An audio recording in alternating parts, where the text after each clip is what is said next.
Topic तो बहुत सारे होते ही हैं, इसको तो फोटो खींचने की होता नहीं, है ना। आपको क्या पढ़ना है, देखो क्या रिवाइज, किसमें क्या क्या पढ़ा अपन ने, लिक्विड रेशियो, क्विक रेशियो, है ना, GP ratio, cost of goods sold,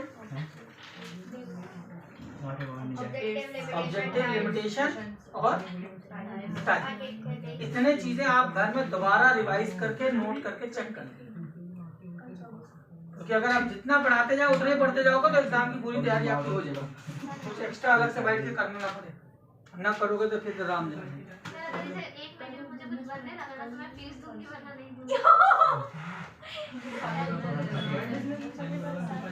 उसमें मेरी गलती है,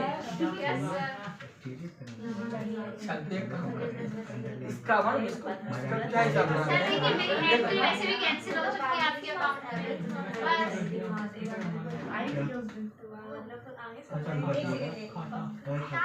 फोटो खींचिए। चलिए बिजनेस स्टडी कहाँ तक पहुँचे थे, प्लानिंग में कहाँ थे, एलिमेंट्स पढ़ा प्लानिंग हो। अब ये फटाफट ये जल्दी से रिवाइज कर लो, एसेंशियल रिक्वायर्ड और element of effective planning.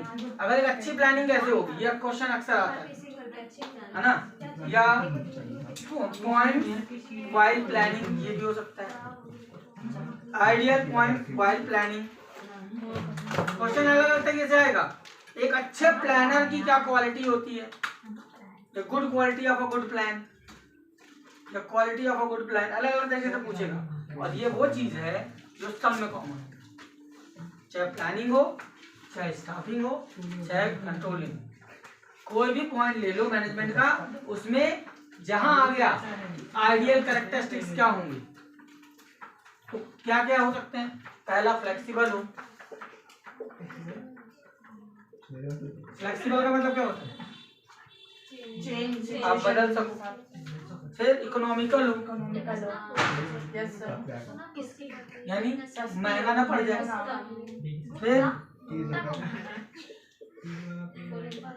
Stability हो, है ना, टिक सके, ऐसे ना कि आज हम प्लान बनाए कल बदलना पड़ जाए, है ना। और क्या हो सकता है, सिंपल हो, मतलब आसान, बड़े आराम से उसको बना सको। और बोलो जो प्रैक्टिकली पॉसिबल हो,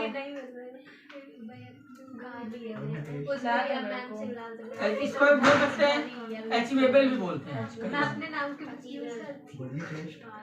आप ऐसा चीज टारगेट सेट करो जो आप पा सको, ऐसा ना हो कि आपने बना लिया मेरा ड्रीम क्या है, ताजमहल खरीदना, अब लगे हो पैसा कमाने का, ताजमहल एक दिन खरीदा भैया, वो प्रैक्टिकली पॉसिबल नहीं है, बिकेगा ही नहीं, तुम चाहे कितना पैसे वाले हो जाओ, है ना। तो ये ड्रीम जो बने या जो प्लान बने वो अचीव कर लेने वाला, ऐसा ना हो कि उसको अचीव ही नहीं किया जा सकता।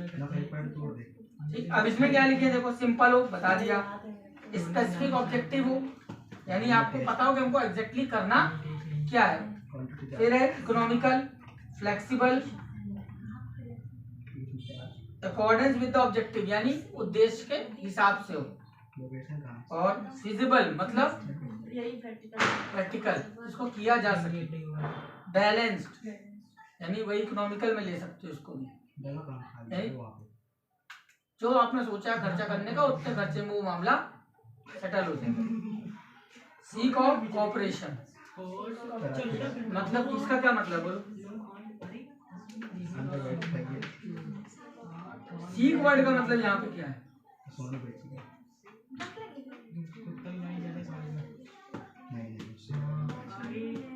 प्लानिंग ऐसी होनी चाहिए जिसमें आप अगर किसी से हेल्प लेना चाहो तो आसानी से ले सको, कॉपरेशन अगर किसी से लेना चाहो तो आसानी से ले सको। आपने कुछ ऐसा प्लान बना दिया जिसमें जो आपको हेल्प चाहिए वो हेल्प आपके पास अवेलेबल ही नहीं है, वहां पे अगर आपके पास हेल्प अवेलेबल नहीं हुई तो आप फंस जाओगे जाके,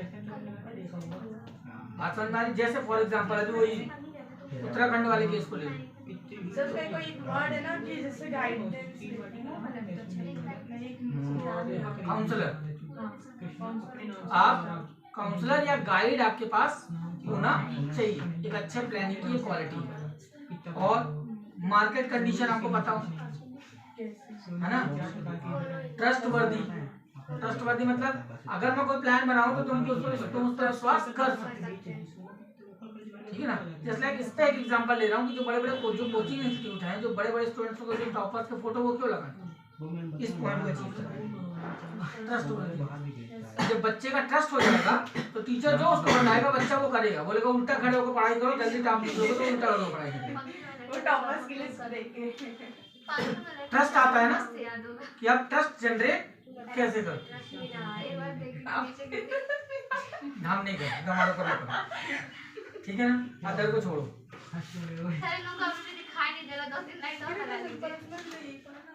अगला क्या है? Organisation. What do you mean by organisation? Organisation किसको बोलते हैं? जो हमने प्लान किया है ऑर्गेनाइज करना। ऑर्गेनाइजेशन तुमने तो खत्म किया चैप्टर। अच्छा, एक ऑर्गेनाइजेशन का मतलब हो गया संस्था, और यहाँ पे ऑर्गेनाइजेशन का मतलब क्या है? मैनेजमेंट एक्टिविटी में एक पार्ट है कि आप ऑर्गेनाइज कर, यानी आप किसी भी चीज को जो आपका प्लान बना है उसको किस तरह से ऑर्गेनाइज करके उसको एक्टिवली कंप्लीट करो, वो होता है ऑर्गेनाइजेशन। यानी मतलब हमने ये प्रोग्राम ऑर्गेनाइज किया है, यानी हम ये प्रोग्राम करने वाले हैं तो उसके लिए क्या क्या चीजें आपको इनकम्प्लीट करनी है वो सारा ऑर्गेनाइजेशन पार्ट में कवर किया जाता है, ठीक है ना? तो इसमें क्या लिखिए? Organisation is a system of cooperative activity of 2 और मोर पर्सन। जब 2 या 2 से ज्यादा लोग मिलकर के किसी भी एक्टिविटी को अकम्प्लिश करने का काम चालू करते हैं तो उसको बोलते हैं ऑर्गेनाइज वे में काम खत्म करना। और क्या लिखिए? देखो एक और देख लेते हैं। Organisation is a structural relationship by which an enterprise is bound together and the framework which individual effort and coordination। अब इसको एक स्ट्रक्चर वे में समझो। जो स्ट्रक्चर वर्ड बार बार आ रहा है ना, इसका मतलब क्या है? देखो स्कूल में क्या होता है? प्रिंसिपल, प्रिंसिपल के नीचे टीचर, वाइस प्रिंसिपल। हाँ चलो, सबसे पहले बोर्ड ऑफ डायरेक्टर। मान लो board of blackboard director, principal, vice principal, फिर उसके नीचे टीचर। ये स्ट्रक्चर हुआ। ये क्या है? टीचर के नीचे भी होता है मॉनिटर, स्टाफ, हाँ वही होगा ना टीचर। और यहाँ वाइस प्रिंसिपल के सपोर्टिंग में चला जाएगा सपोर्टिंग स्टाफ, जैसे प्यून और टीए और लाइब्रेरियन, ये सब। तो ये क्या है? एक प्रॉपर ऑर्गेनाइज्ड स्ट्रक्चर जिस पे काम होगा। और इन सबका ऑब्जेक्टिव क्या है? जो एक प्लानिंग बनाई है बोर्ड ऑफ डायरेक्टर्स ने उसको कंप्लीट करना। वो काम कैसे कंप्लीट होगा? थ्रू ऑर्गेनाइजेशन या थ्रू एक प्रॉपर ऑर्गेनाइज्ड स्ट्रक्चर के थ्रू।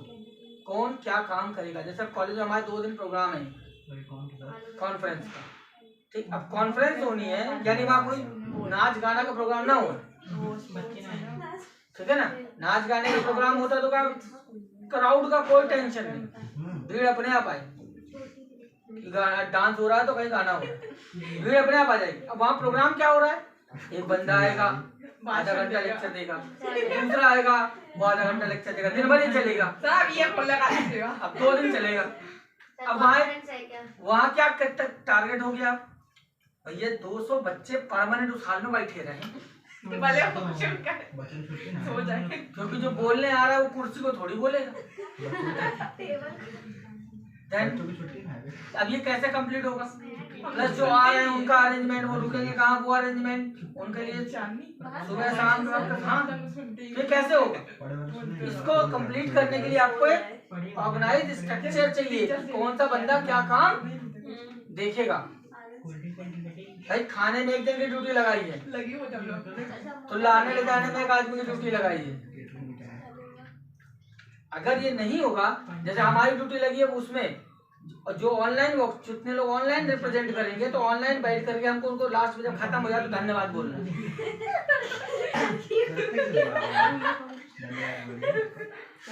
सर बहुत अच्छी अरे कौनो बोलना है, एक को बोलना है। हमको धन्यवाद बोलना है बस। एक साथ बोल लीजिएगा। नहीं, जितनी बार लोग आएंगे, तो 2 दिन में 50 लोग बोलेंगे तो 50 बार पैसे ताके रहो, इसका खत्म आप ये फोन नहीं लगा सकते तब तक। और दूसरी बात, धन्यवाद बोलोगे तो आप बोलोगे ना कि इन्होंने इसके बारे में बोला, बहुत अच्छा बोला, इसके बारे में बोला, बहुत अच्छा बोला, लिखो बैठ के। एंकरिंग करनी है क्या आप? एंकरिंग अलग आदमी, बुलाने वाला अलग है, हम वादा करवाने वाले। तो ये क्या है, एक स्ट्रक्चर बनाया, वो प्रोग्राम सक्सेसफुली कैसे खत्म होगा, तो दैट इज कॉल्ड ऑर्गेनाइजेशन। किसी भी एक्टिविटी को खत्म करने के लिए जो पूरा स्ट्रक्चर आपने डिजाइन किया। ठीक है, अब आते हैं इसमें कैरेक्टरिस्टिक्स। पहला क्या है, डिवीजन ऑफ एक्टिविटी, जो मैंने अभी वर्ड बोला, सबको काम बांट दिया कि भैया तुम्हारा ये काम है, तुमको यही खत्म करना। अब मेरे को इस बात से कोई मतलब नहीं है, हैं? कि भैया आप जिसको स्पीच देनी है वो अभी सतना पहुंचा कि नहीं, मेरा उससे मतलब नहीं। जो गेस्ट आए उसको बुके मिले कि नहीं मिले, मेरा लेना देना नहीं। आपको सिर्फ थैंक यू बोलना है। जब ये डिवीजन ऑफ वर्क होगा तो हर आदमी अपना काम सही तरीके से कंप्लीट करे। Next, determination of responsibility and authority. ये पता लगाना कि कौन कौन सा काम अच्छे से कर सकता है, ताकि उसको आप रिस्पॉन्सिबिलिटी और अथॉरिटी दे सको। अब जब ये अनाउंस हो गया कि लिस्ट निकल गई कि कौन क्या काम करेगा, किसकी क्या रिस्पॉन्सिबिलिटी है, तो दूसरा उसके काम में टांग नहीं रहेगा। लेकिन अगर ना पता हो तब बैकअप लगाया जाता है। कैसे, मेरे को रिस्पॉन्सिबिलिटी दी, अब मान लो जितनी देर थैंक यू बोलना उतनी देर मेरे को प्यास लगाई, तब दूसरा एक बैकअप में होगा। एक बैकअप में बैठा है कि अगर राजेश सर की आवाज ना शुरू हो तो हम शुरू हो जाए। सर मुझे पता है। ठीक है ना, चलिए नेक्स्ट। सर ये लोग राजेश सर को नहीं जानते हैं, राजेश सर सामने वो खुद ही को नहीं जानते। Framework of position. सर क्या, फ्रेमवर्क ऑफ पोजीशन। फ्रेम मतलब ये किसकी क्या पोजीशनिंग है, कौन किस लेवल पे रैंक करता है, ये स्ट्रक्चर क्लियर हो, ताकि आपको ये बताओ कि ऑर्डर कौन किसका ऑर्डर मानेगा। ठीक है ना।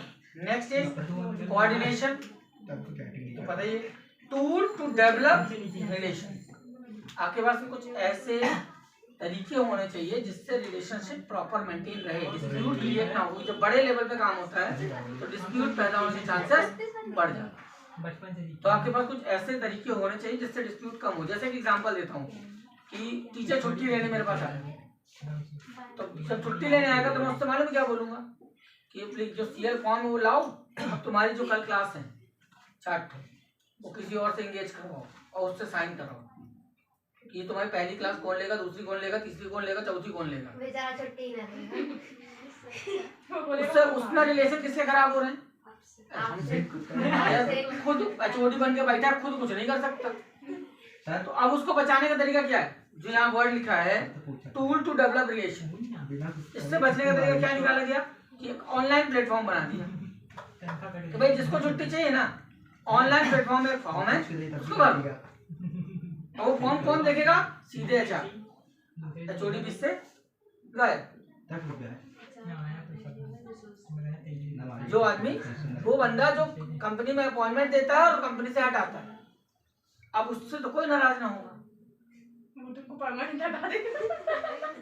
और उसमें लिखा कि 4 लेक्चर एंगेज कराने हैं तो कराओ, और जब करे हुए उसमें दिखेंगे और वो 4 लोग के पास एप्लीकेशन पहुंचेगा नोटिफिकेशन कि एक्सेप्ट करो कि हम इनकी क्लास लेंगे। ये ज्यादा इजी होगा। बात समझ में आ रही? ये क्या हुआ, टूल। एक आपने ऐसा टूल बनाया जिससे डिस्प्यूट खत्म। जैसे एक और डिस्प्यूट का रीजन है, समझो क्लास में 100 बच्चे हैं, टीचर ने पढ़ाया 40 मिनट, अब 100 बच्चों के अटेंडेंस लेने में उसको टाइम लगेगा कि नहीं लगेगा? अगर 1 2 3 4 भी बोलेगा तो भी 5 मिनट लगेगा। हमें 50 मिनट से 20 मिनट लग जाएंगे, ठीक है ना? अब इसमें भी मालूम प्रॉब्लम क्या है, जब वो अटेंडेंस शीट 1 महीने बाद वो अटेंडेंस शीट जब व्हाट्सएप पे डालेंगे तो बच्चा बोलेगा सर इस दिन में आया था, मेरी एब्सेंट लगी। जब अटेंडेंस शीट बच्चा देखेगा तो वो बोलेगा 23 तारीख को था, आपने प्रेजेंट नहीं किया, आपने सुना नहीं। एग्जाम भी ना बोल देना बोल दे। ठीक है, अब उसका रास्ता क्या निकाले? टूल।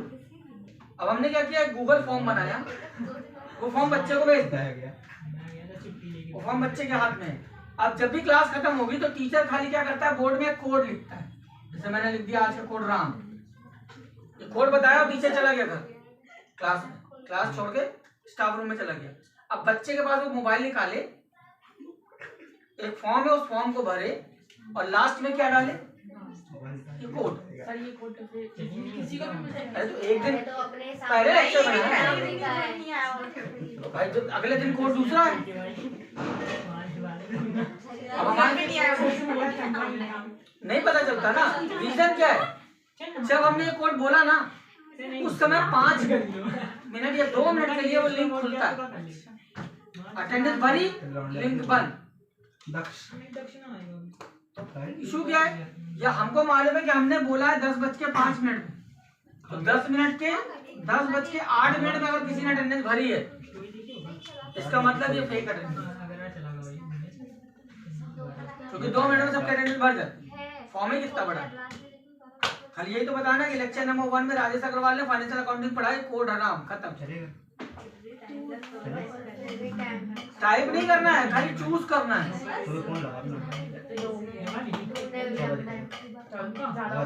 तो फिर ब्लैंक्स खाली भरते जाओ बस, चूज सेलेक्ट करके। तो इससे क्या हुआ, डिस्प्यूट खत्म। अब जो अटेंडेंस भरी है वो किसने भरी है, तुमने। कम अगर है तुमने काटी भरी।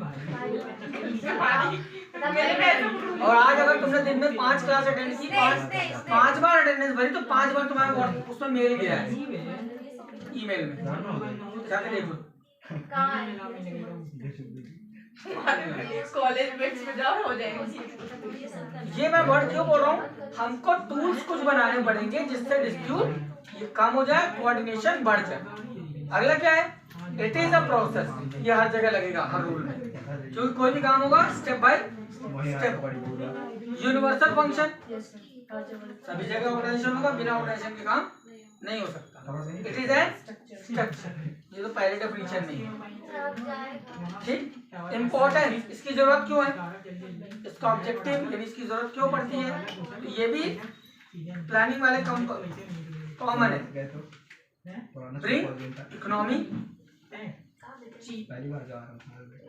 सस्ता बड़े काम इसलिए करना जरूरी है क्योंकि जब आपके पास और प्रॉपर ऑर्गेनाइजर होगा या ऑर्गेनाइजेशन होगा तो आप एक व्यक्ति से 4 प्रकार के काम ले सकते हो, तो सस्ता पड़ेगा।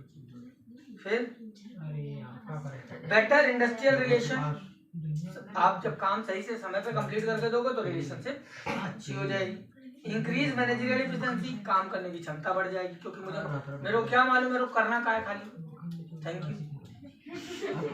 तो मैं एक बार थैंक यू गलत बोलूंगा, दूसरी बार गलत बोलूंगा, दूसरी बार 50 बार थैंक यू बोलूंगा तो थैंक यू अच्छे से बोलने लगूंगा। 50 मिनट कैसे बोलेंगे थैंक यू, थैंक यू ऐसे सर एक बार बताइए ना, पोस्ट करके हाथ जोड़ के बोलिए सर। मंजन कर रहे हैं सर आप बोलिए ना,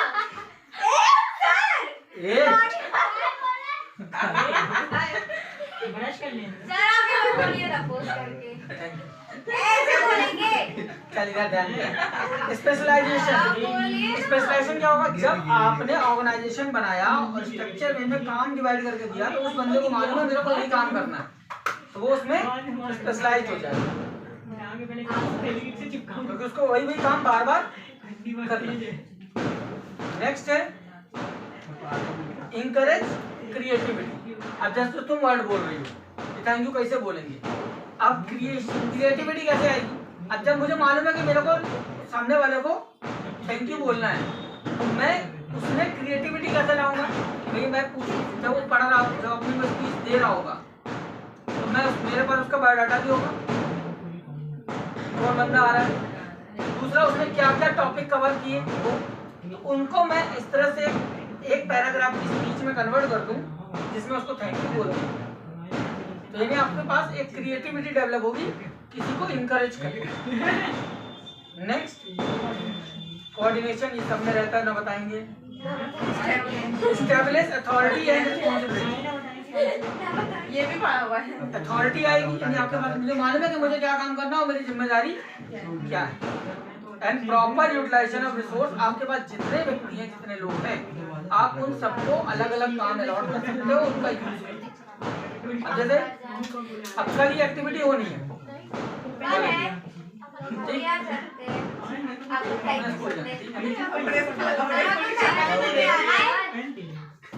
खाने के लिए मिलेगा ये बताइए ना। नहीं सर तो स्कूल वाले को तो जाएंगे, सॉरी कॉलेज वाले तो जाएंगे। हाँ स्टूडेंट नहीं, उसमें भी वो लगाया हुआ है ना कैपिंग। भाई हमको सुबह 9 बजे से लेकर के शाम को 5 बजे वो प्रोग्राम चलना है। अब किसी बच्चे को हम बैठा देंगे तो वो बैठा थोड़ी रहेगा, भाग देगा। तो 4 सेक्टर में प्रोग्राम है, 4 सेक्शन में 2 घंटे 2 घंटे 2 घंटे 2 घंटे, बीच में ब्रेक है। तो होगा क्या, पहले 2 घंटे में फर्स्ट ईयर वालों को जब वो निकलेंगे, सेकेंड ईयर वाले, फिर थर्ड ईयर वाले, फिर फोर्थ ईयर वाले। तो ये क्या तरीका होता है, एक में टीचर्स को आप किस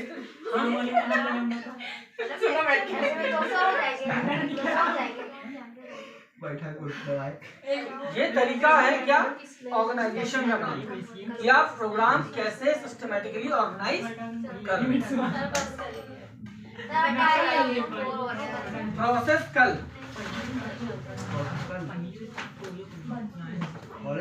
के सामने जिसको कॉलेज में तो भाई